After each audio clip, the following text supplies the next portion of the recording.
KVS PGT biology की अगर बात करें तो क्या सिर्फ बायोलॉजी के ही क्वेश्चन आएंगे या फिर general Hindi, English, current affairs के भी क्वेश्चन पूछे जाएंगे? पीजीटी बायोलॉजी का सिलेबस क्या है और कौन सी बुक पढ़ें हम, तो इन सब के बारे में जान लेते हैं। तो देखिए, सबसे पहले जान लेते हैं कि जो पीजीटी की परीक्षा होगी वो टोटल कितने नंबर की होगी? 180 नंबर की होगी, ठीक है। और क्या क्या पूछा जाएगा? जनरल इंग्लिश पूछा जाएगा, general Hindi, GK and current affairs, reasoning, computer, pedagogy, और फिर आएगा आपका जो सब्जेक्ट है बायोलॉजी, ठीक है। तो इसमें से general English, Hindi, current affair, reasoning, computer, pedagogy भी पढ़नी पड़ेगी। अब देख लेते हैं जो एडवर्टाइजमेंट में लिखा हुआ है वो क्या लिखा हुआ है। तो जो मैंने अभी बताया वही लिखा हुआ है, थोड़ा सा डिटेल में है, इसको देख लेते हैं। तो देखिए, कह रहा है कि the written test is of 180 marks, ठीक है, 180 नंबर का होगा, और 180 objective type multiple choice question, यानी कि 180 जो है प्रश्न होंगे मल्टीपल चॉइस, यानी कि बहुविकल्पी प्रकार के, carrying 1 mark for each question, 1 number का एक क्वेश्चन होगा, ठीक है, 1 नंबर का एक प्रश्न होगा। The duration of written test will be 180 minute, 180 minute means 3 घंटे का पेपर होगा, ठीक है। फिर इसके बाद जो है ये सेक्शन वाइज जो है डिटेल से दिया गया है कि क्या क्या पूछा जाएगा, जो मैंने अभी बताया। पार्ट फर्स्ट में है प्रोफिशिएंसी इन लैंग्वेज, 20 मार्क्स के हैं, जिसमें से जनरल इंग्लिश हैं 10 क्वेश्चन, जनरल हिंदी के हैं 10 क्वेश्चन। फिर है part second general awareness, reasoning and proficiency in computer, 20 marks हैं। पार्ट थर्ड है पेडागोजी, 40 क्वेश्चन है। और फिर है पार्ट 4 जो आपका सब्जेक्टिव है, ठीक है, बायोलॉजी है यानी, तो बायोलॉजी के 100 क्वेश्चन पूछे जाएंगे, 100 मार्क्स। तो इस प्रकार से ये है इसकी रूपरेखा। अब देख लेते हैं कि ये तो हो गया रिटन टेस्ट का, फिर इसके बाद क्या है? तो इंटरव्यू भी है, ठीक है। इंटरव्यू में देखिए क्या होगा, कह रहा है कि 60 मार्क्स का है, जिसमें से डेमो टीचिंग भी है। डेमो टीचिंग का मतलब है कि पढ़ा करके भी देखा जाएगा, ठीक है, कि आप बच्चों को किस मेथड से पढ़ाते हैं, कितना डीपली नॉलेज है आपके पास। तो ये हो गया डेमो 30 नंबर का, और फिर इंटरव्यू हो गया 30 नंबर का, ठीक है, टोटल हो गया 60। और फिर जो है फाइनल जब मेरिट बनेगी तो वो होगी 70-30 रेशियो के हिसाब से। अब देख लेते हैं कि जो बायोलॉजी का सिलेबस है उसमें हमें क्या क्या पढ़ना है।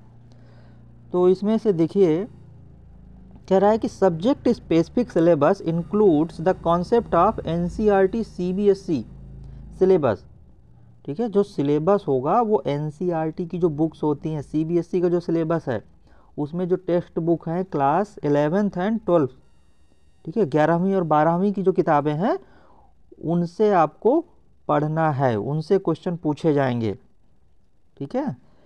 और फिर इसके बाद the question will be testing the depth of understanding and application of these concept at the level of post graduation, यानी कि जो क्वेश्चन होंगे उनकी जो डीपली गहराई है वो कितनी गहराई तक पूछे जाएंगे, वो है पोस्ट ग्रेजुएशन लेवल तक का जो कॉन्सेप्ट है वो वहाँ तक पूछा जाएगा, ठीक है। तो बहुत ज़्यादा डीपली पढ़ना है, एनसीईआरटी की बुक्स तो पढ़नी है, इसके अलावा नॉलेज जो है वो आपको पोस्ट ग्रेजुएशन तक का रखना है। फिर इसमें से अब देख लेते हैं कि क्या क्या है, क्या क्या पढ़ना है सिलेबस में। तो इसमें से है लिविंग वर्ल्ड में बायोडाइवर्सिटी है, नीड फॉर क्लासिफिकेशन है, टैक्सोनॉमी है, ठीक है।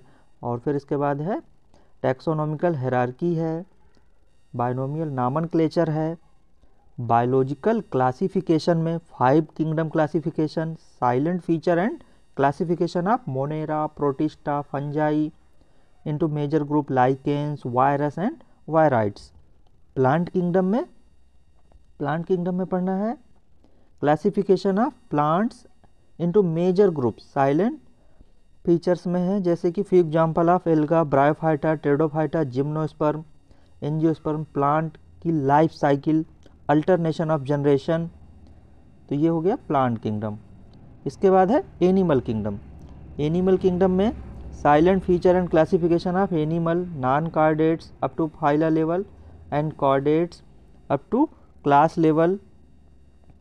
तो ये हो गया एनिमल किंगडम। फिर है morphology of flowering plant. Morphology में जो है डिफरेंट पार्ट्स ऑफ जो फ्लावरिंग प्लांट है, जैसे root, stem, leaf, inflorescence, flower, fruit and seed, dispersion of families, Solanaceae. तो इसमें से जड़, तना, पत्ती और इनका जो फ्लावर का स्ट्रक्चर किस प्रकार से होता है, फल कैसे बनते हैं, फूल किस प्रकार के होते हैं, बीज किस प्रकार से होते हैं, तो ये सब पढ़ना है। Anatomy of flowering plants, anatomy और फंक्शन उसका क्या है, टिश्यू सिस्टम क्या है, डाइकाट्स एंड मोनोकाट, ये पढ़ना है। फिर इसके बाद है स्ट्रक्चरल ऑर्गेनाइजेशन इन एनिमल्स। तो इसमें से स्ट्रक्चरल ऑर्गेनाइजेशन में है morphology, anatomy and functions of different system, digestive system, circulatory, respiratory, nervous and reproductive of frog. फिर है cell, the unit of life. तो इसमें से सेल थ्योरी पढ़ना है और इसके अंदर का जितना भी स्ट्रक्चर होते हैं वो सब पूरे ऑर्गेन्स के बारे में पढ़ने हैं। तो इसमें से बेसिक यूनिट ऑफ स्ट्रक्चर जैसे prokaryotic and eukaryotic cells, plant cells and animal cells, cells envelope, cell membrane, cell wall, तो ये सब जो है इसको पूरा पढ़ना है इसमें। और फिर इसके बाद इसी में से जैसे ये इसके अंदर के जो endoplasmic reticulum, ribosomes, Golgi body, lysosomes, mitochondria, plastids, cytoskeleton, cilia, flagella, centrioles, ये सब जो है पूरा इसमें सेल थ्योरी में शामिल है।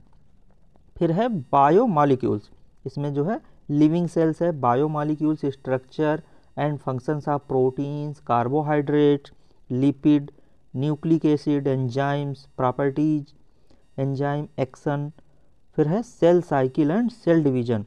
तो सेल साइकिल में mitosis, meiosis and their significance, Hindi में अगर बोलें तो कोशिका चक्र, अर्धसूत्री विभाजन, समसूत्री विभाजन, उनका महत्व क्या है, तो ये सब पढ़ना है। फिर है फोटोसिंथेसिस इन हायर प्लांट्स, प्रकाश संश्लेषण, उच्च पौधों में प्रकाश संश्लेषण की प्रक्रिया किस प्रकार से होती है, ये पूरा पढ़ना है। इसमें से photosynthesis as a means of autotrophic nutrition, site of photosynthesis, pigments involved in photosynthesis, elements idea, photochemical and biosynthetic phase कौन कौन से हैं। फिर इसके बाद जो है पूरे जो इसमें चक्र जो होते हैं, क्रेब्स साइकिल और फोटो रिस्पायरेशन, C3, C4, ये सब इसमें से शामिल है फोटोसिंथेसिस में। फिर है रिस्पायरेशन इन प्लांट्स, तो इसमें से exchanges of gases, cellular respiration, glycolysis, TCA cycle और number of ATP molecules generated. तो जितना भी रेस्पायरेटरी में है प्लांट्स में, ये सब इसके अंदर ये शामिल है। प्लांट ग्रोथ एंड डेवलपमेंट, तो इसमें से seed germination, plant growth and plant growth का rate, condition for growth, differentiation.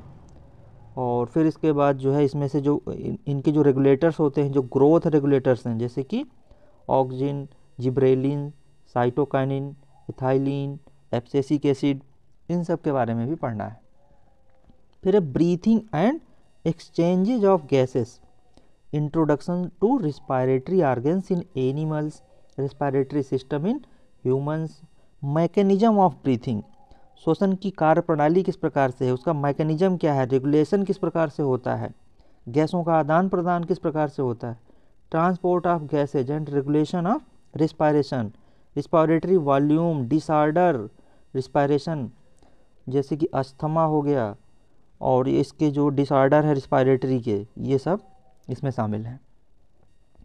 फिर है बॉडी फ्लूइड्स एंड सर्कुलेशन, तो इसमें से composition of blood, blood groups कितने प्रकार के होते हैं, कोएगुलेशन ऑफ ब्लड, ब्लड का थक्का किस प्रकार से बनता है, उसका कंपोजिशन, संगठन किस प्रकार से है, लिम्फ क्या होते हैं एंड इट्स फंक्शन किस प्रकार से है, ह्यूमन सर्कुलेटरी सिस्टम में structure of human heart and blood, जो हृदय है मनुष्य का वो किस प्रकार से बना होता है, उसके अंदर की जो धमनियाँ हैं, सिराएँ हैं, कार्डिक जो साइकिल है वो किस प्रकार से होती है, ECG, डबल सर्कुलेशन, रेगुलेशन, तो ये पूरी कार्डिक जो है एक्टिविटी इसमें शामिल है। हार्ट फेलियर क्या है, फिर इसके बाद है एक्सक्रेटरी प्रोडक्ट।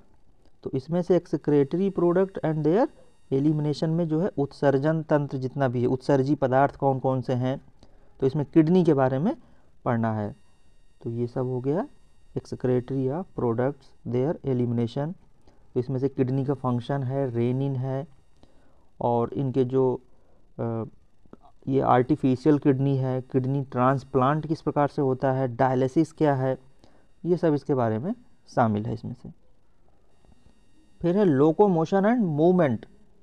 तो लोकोमोशन एंड मूवमेंट में टाइप्स ऑफ मूवमेंट, चलन गतियाँ किस प्रकार से होती हैं, तो इसमें से अमीबॉइड है, सिलेरी है, फ्लैजलर, तो ये सब इसकी जो गतियाँ हैं उनके बारे में देखना है।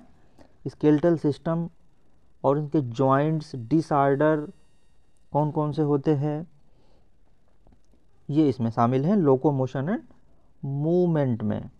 आर्थराइटिस। फिर है न्यूरल कंट्रोल एंड कोऑर्डिनेशन। तो इसमें से न्यूरॉन एंड नर्व्स के बारे में दिया गया है, जैसे कि nervous system in humans, central nervous system, peripheral nervous system, generation and conduction of nerve impulse, visceral nervous system, ये हो गया न्यूरल कंट्रोल। फिर है केमिकल कोऑर्डिनेशन एंड इंटीग्रेशन। तो इसमें एंडोक्राइन जो ग्लैंड्स है, अंतःस्रावी ग्रंथियां और हार्मोन्स है, उसके बारे में पढ़ना है। ह्यूमन एंडोक्राइन जो सिस्टम है, पिट्यूटरी ग्लैंड हो गया, hypothalamus, pineal body, thyroid, parathyroid, thymus, adrenal, pancreas, hormones, तो ये सब जो है अंतःस्रावी ग्रंथियों के बारे में पढ़ना है। और फिर उनसे जो रिलेटेड डिसऑर्डर्स होते हैं, बौनापन और जो ग्वाइटर है, घेंघा रोग, डायबिटीज, एडिसन रोग, ये सब जो है इसमें शामिल है। फिर है sexual reproduction in flowering plant. लैंगिक जनन कैसे होता है, फ्लावरिंग प्लांट्स में लैंगिक जनन, सेक्सुअल रिप्रोडक्शन के बारे में पढ़ना है। Male and female, gametophyte, pollination क्या है, पॉलिनेशन के types, agencies, example, out breeding device, pollen, तो ये सब इसमें। फर्टिलाइजेशन, डबल फर्टिलाइजेशन क्या है, पोस्ट फर्टिलाइजेशन क्या है। फिर है development of endosperm, embryo development, seed किस प्रकार से फॉर्मेशन होता है, फ्रूट किस प्रकार से बनता है, तो ये सब इसके बारे में दिया गया है कि sexual reproduction in flowering plant में क्या क्या शामिल है, सिग्निफिकेंस ऑफ सीड है। फिर है ह्यूमन रिप्रोडक्शन। तो ह्यूमन रिप्रोडक्शन में मेल और फीमेल का जो रिप्रोडक्टिव सिस्टम है, उसमें से microscopic anatomy of testes and ovary, वृषण और अंडाशय की आंतरिक संरचना के बारे में दिया गया है। गैमेटोजेनेसिस, स्पर्मेटोजेनेसिस, oogenesis, तो ये सब जो है इसमें से शामिल हैं। ये fertilisation, embryo development up to blastocyst formation, किस प्रकार से ब्लास्टोसिस्ट का formation, implantation, pregnancy, placenta formation, ये सब इसमें से ह्यूमन रिप्रोडक्शन में शामिल है। फिर है रिप्रोडक्टिव हेल्थ। तो इसमें से रिप्रोडक्टिव हेल्थ में है need for reproductive health and prevention of sexually transmitted disease, जिसे कहते हैं STD, birth control, need and method, pregnancy, और फिर इसके बाद जो है इनफर्टिलिटी, रिप्रोडक्टिव टेक्नोलॉजी कौन कौन सी हैं, IVF, ZIFT, GIFT, principles of inheritance and variation, विभिन्नताएं किस प्रकार की हैं वंशानुगत, तो ये सब इसमें शामिल है। मेंडेलियन थ्योरी क्या क्या है, और एलील्स क्या होते हैं, blood groups, elementary idea of polygenic inheritance, chromosome theory है ना, गुणसूत्र, जीन्स, लिंकेज, सहलग्नता, crossing over, sex determination in human, birds, honey bee, तो ये इसमें से principles of inheritance and variation में शामिल है।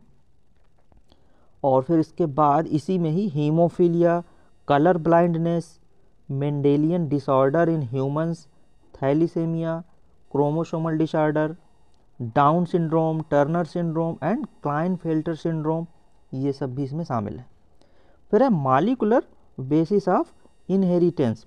इसमें से structure of DNA, RNA, DNA packaging क्या है, genetic material, DNA as genetic material, DNA replication, central dogma, transcription, genetic code, translation, gene expression and regulation, lac operon, human genome project, DNA fingerprinting, ये सब इसमें शामिल है।